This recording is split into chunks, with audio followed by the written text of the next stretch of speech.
Welcome to the Power of Nature podcast. I'm your host, Michelle Waldo.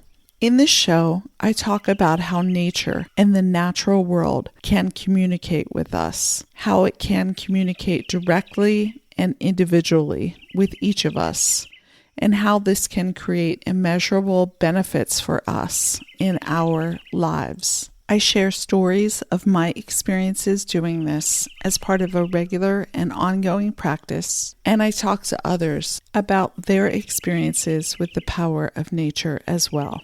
So join me as we go on a journey of learning about the power of nature, how it can communicate directly with us, and the impact that it can have on our own lives.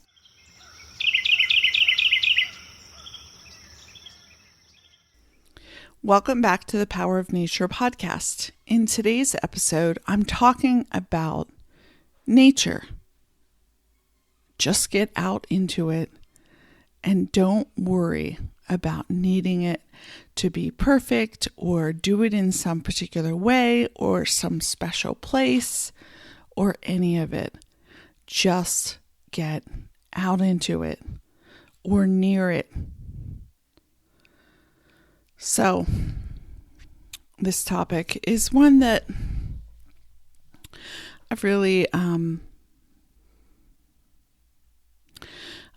of had come to as part of, it's like the discussion is coming from many different parts of my life in which this is what I've come to really realize about the amazing power of nature. The amazing power of nature is there always. And we tune into that power when we simply make the choice to go into it or open up to it or connect with it or experience it. And when we do, we can experience these amazing benefits. In the beginning, it may not seem, or we might be kind of like, where are these amazing benefits? What are they? But I find that the benefits come in just getting out and doing it as a practice. It's getting out and doing it by choice and not needing it to be a certain way in which we experience the benefits. Not having an attachment or looking for some kind of outcome. It's like when we just do it. As in the Nike slogan, we just do it, except we just do it, meaning getting into nature. That it helps us, that it does something amazing for us. This episode comes because today is a very gray day. It's gray and rainy here in Montana, where we live now. I can't even see the mountain in front of my office and studio where I normally can see it. It just looks like nothing. But there's a mountain there. It's just covered with fog and clouds. And it's raining and it's dripping and it's not super cold, but it's kind of like that mucky, get into your bone kind of chill. And I needed to go out and feed my horses. I was in the middle of a bunch of other stuff that I've been trying to get to. So it was kind of like, oh yeah, I've got to go feed the horses. It's not that I don't like feeding the horses, but feeding the horses can kind of just be this thing I do. So I got their food together. I got my warmer clothes on. And I walked out. and my husband was just finishing up some stuff in the tractor in the horse paddock. And so I had to kind of get involved in like chasing some horses. Yeah, that was fun. And it's kind of a muddy mud bath area in our paddock. So it wasn't exactly what I would call exciting or amazing. That's not the way it seemed. But I did it. I gave the horses their food. I went back to our garage where we store our hay, and I got hay in my little cart, and I brought it down to where I feed the horses. And it's funny because I was just kind of lugging the cart behind me with the hay, and it was kind of, I wasn't cold, but, it's just kind of dreary. And my one horse just started running, my big guy. He's a 17 hand thoroughbred that had raced. He's the great-great-grandson of a famous racehorse, and he's just, when he moves, it's beautiful. And the power that he has, and I just watched him for a moment, and it was just like, it kind of like snapped me out of my mundane feeling. And I had a moment of like reverie for watching him.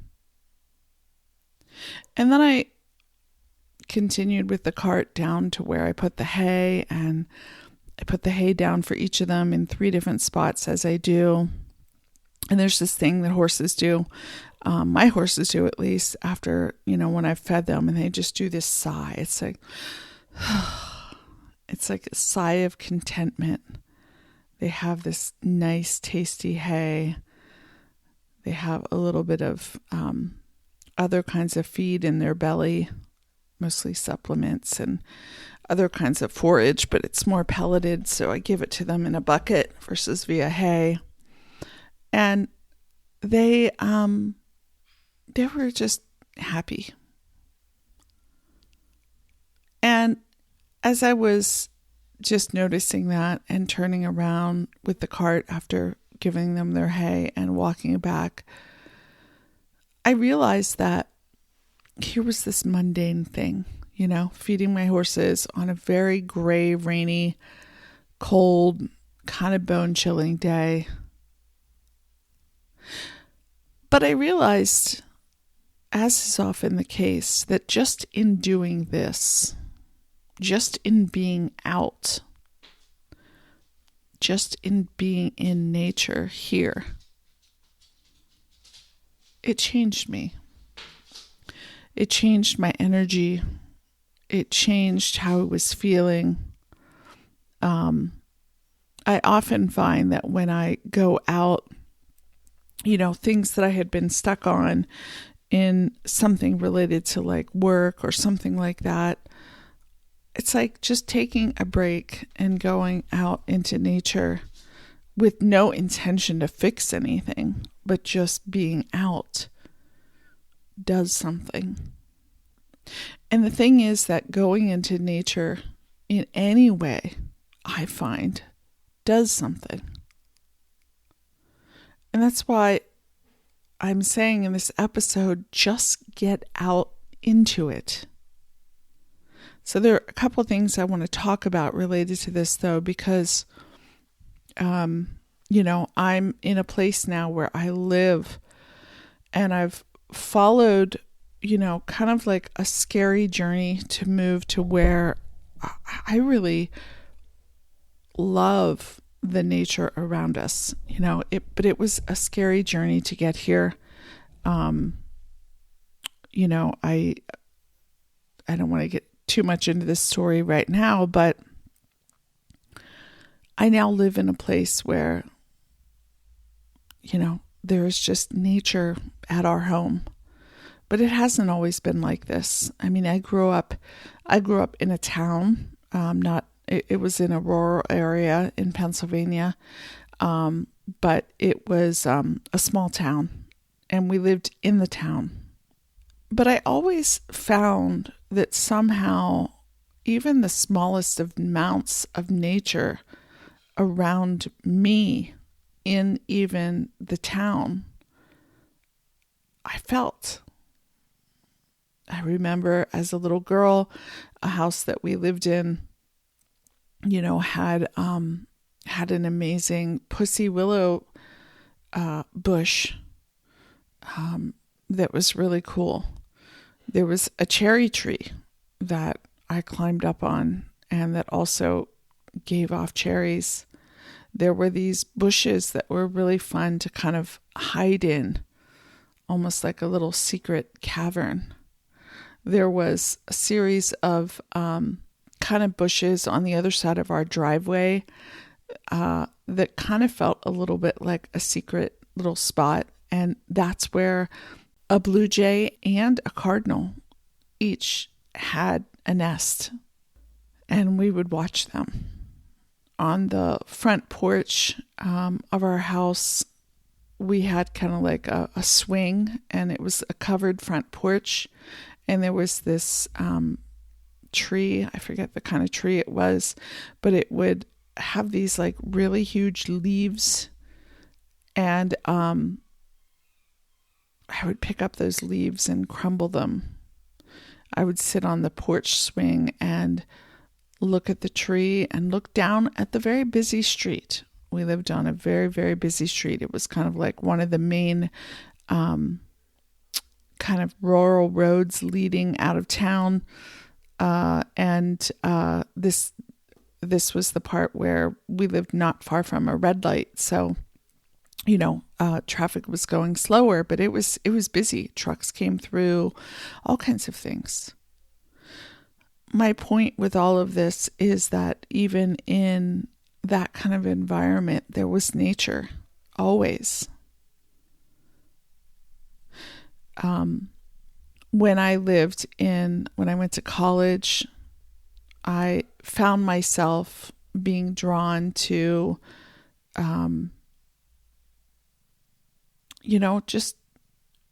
it's kind of like, without even realizing it, I was being drawn to certain parts of nature. A tree, a spot that kind of had some grass. It didn't have to be fancy. But if it was nature or natural, nature made, it seemed to always be beneficial. Even at my most confusing times in college, even, when I was very focused on nothing nature oriented,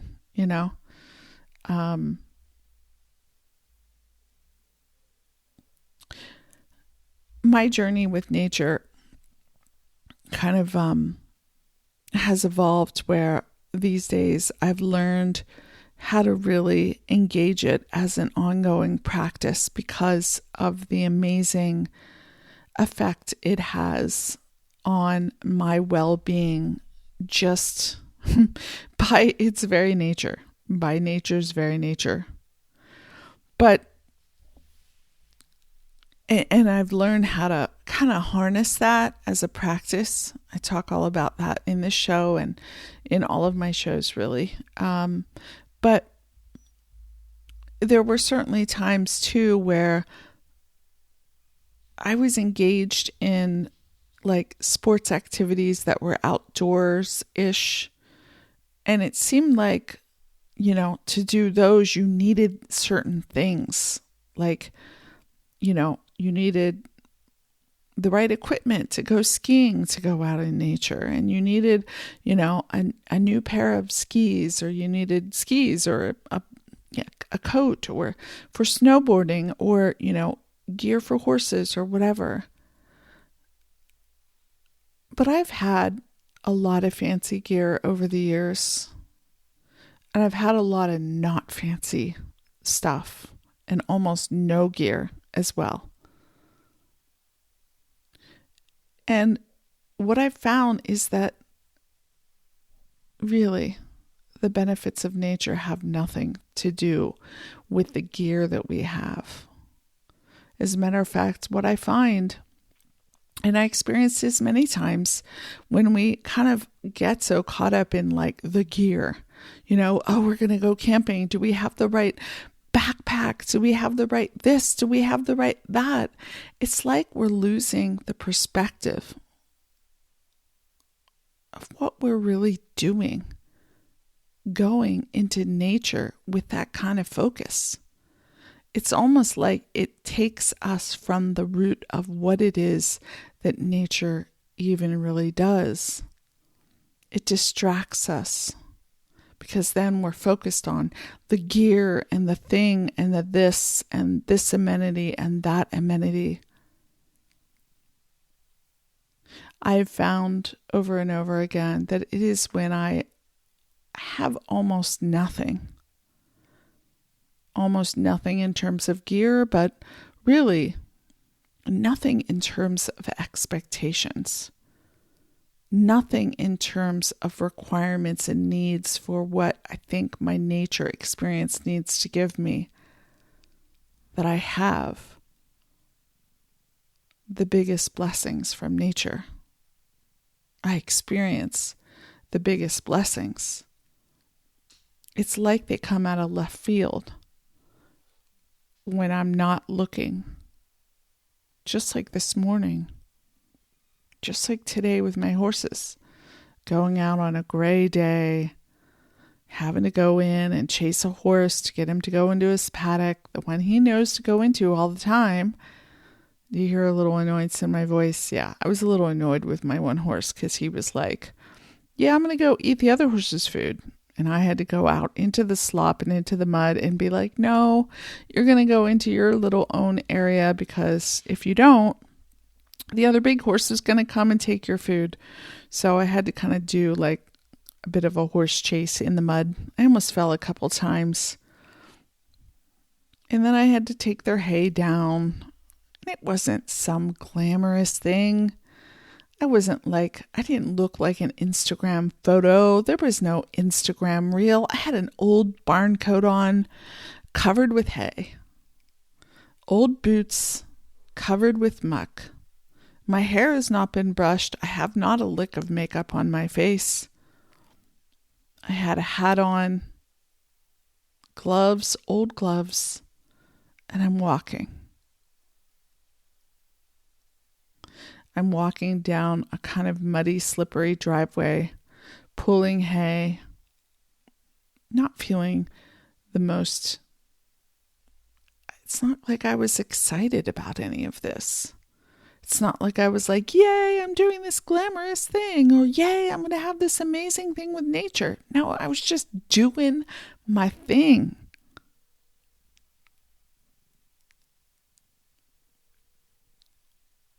But it is when we're just doing our thing that I find that we're kind of not blocking the amazing things that nature is already always there, kind of trying to give us. Just a being okay. We people, we humans, we often, maybe I'm speaking for myself, but we're often thinking about the next thing. What is the next thing? How do we get to this next thing? What should we be doing? Where should we be going? What about what happened the last time? What about where we're going next? What about tomorrow? What about this other thing? What about this thing with our kids? Oh, what about work? What about this problem? One of the amazing things about nature is nature doesn't do any of that. Nature just is. It revels in its isness. And when we go out into it and we allow ourselves to just be in the isness, and we don't get distracted by, do we have the right gear on? Is this Instagram worthy or good for a Facebook post? Or, do we have the perfect gear? Do we make sure we have everything? Or we're thinking through all kinds of stuff. we're losing the opportunity that nature gives us to really just let ourselves feel the amazing okayness that already is us and is within us. And I've come to understand it's what our inner self is always communicating to us. And nature is right there with it. Right there, and such a helper for us to be able to experience that.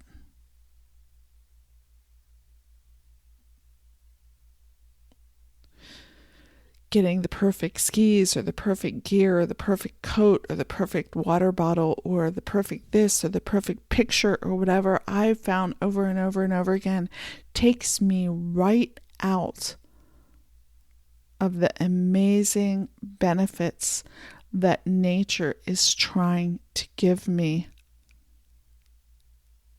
They're still there.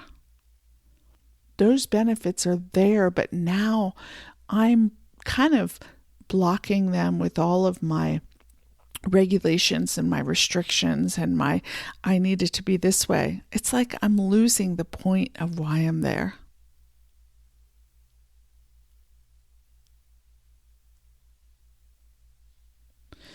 This is why it's amazing when we just do nature as part of what we're doing. We just do it. Just for its sake with no expectation. We don't get in the way of the amazing benefits that nature gives us.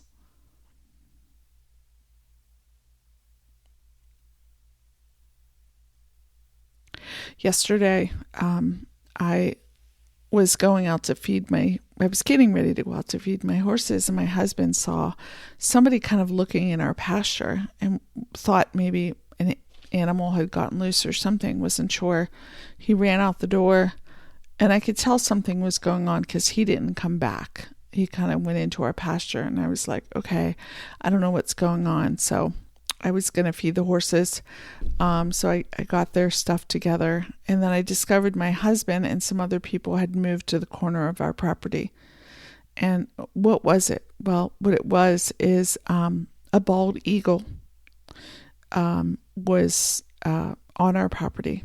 A female, they believe. She was huge. She had been on the neighbor's property, and the neighbor had spotted her for a few days, and she wasn't really doing a lot of movement, so they called the local raptor rehab center.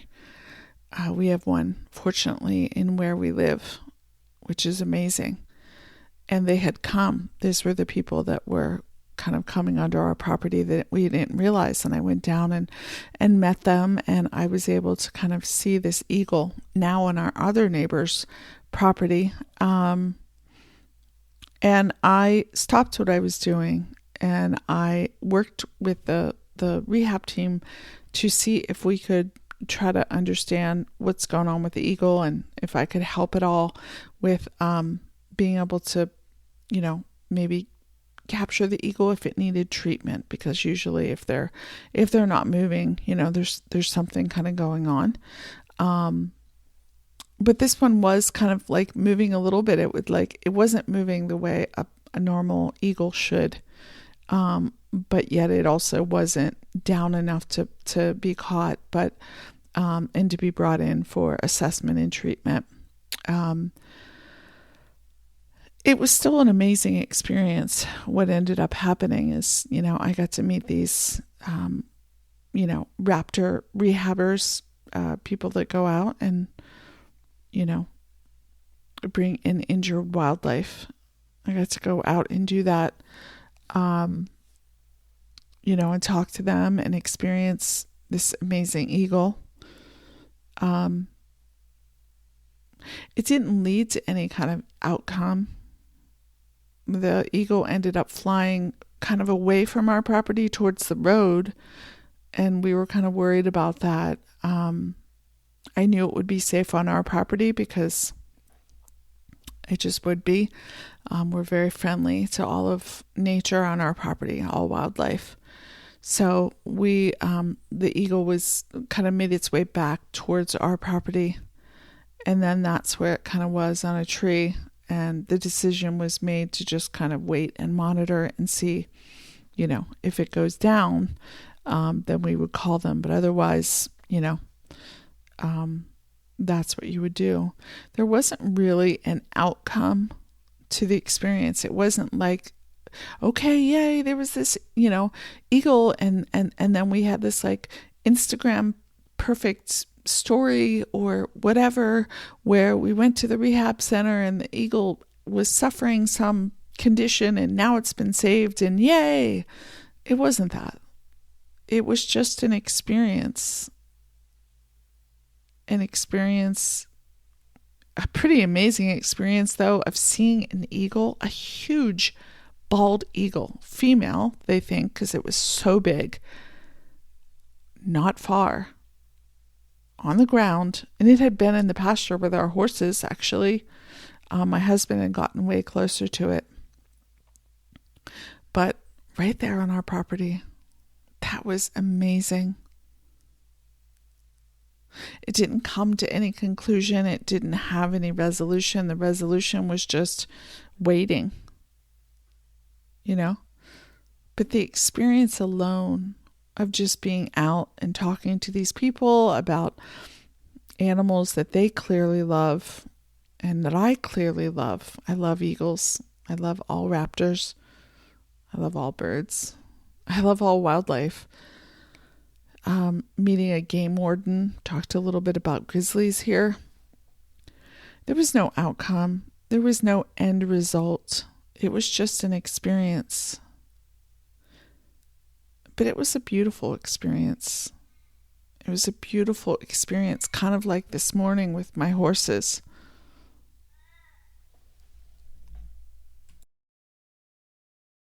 And this is something that nature can do for us.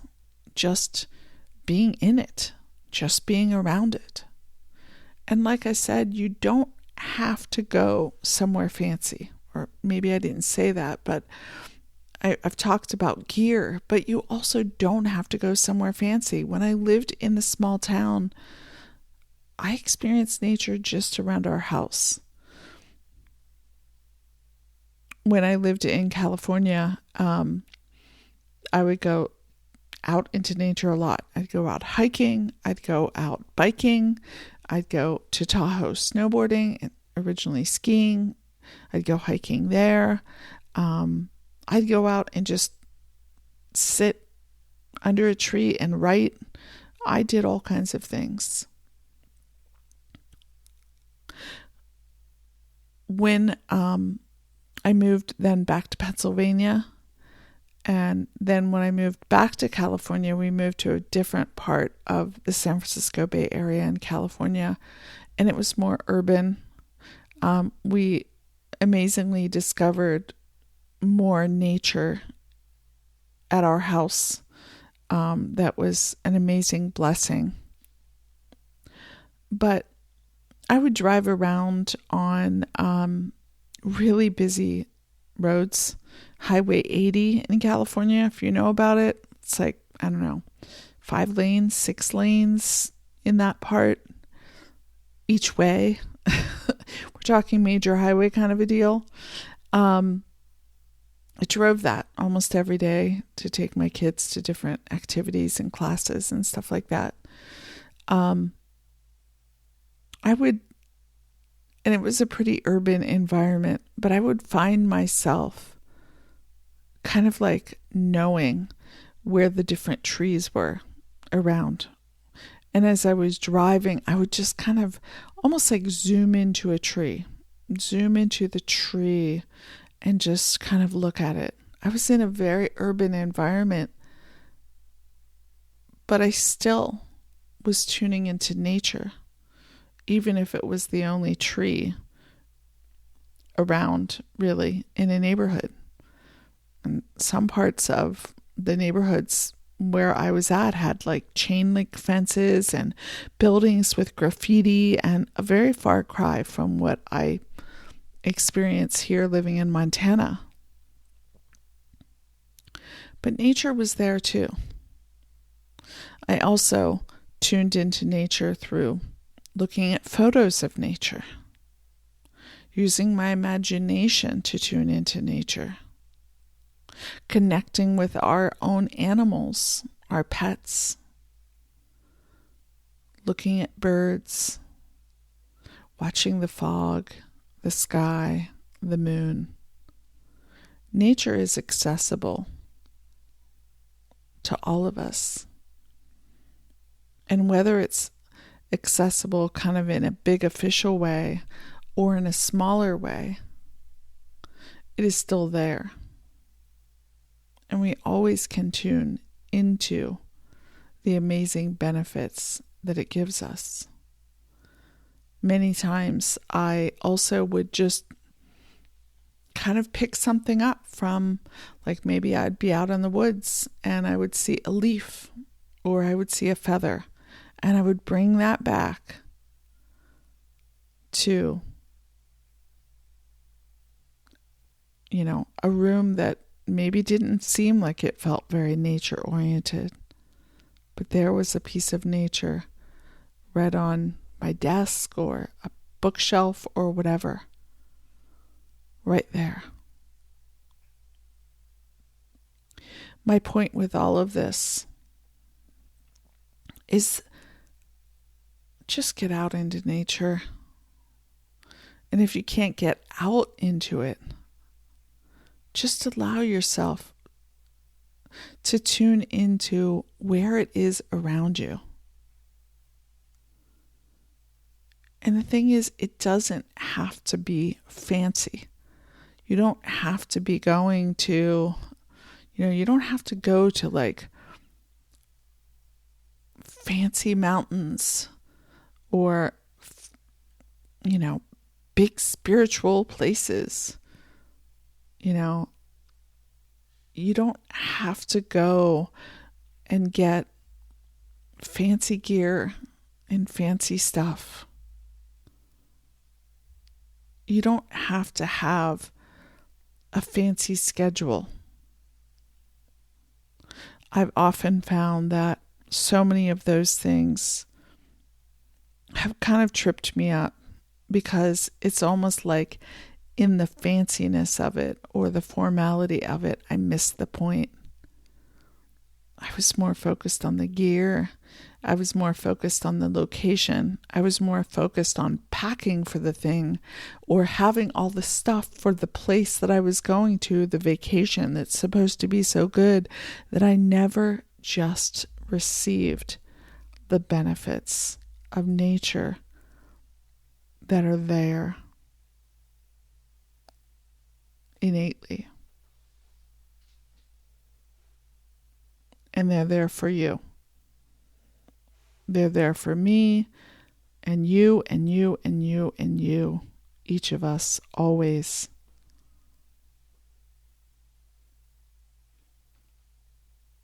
And that's what I wanted to talk about in today's episode. And I'm going to leave it at that until the next time.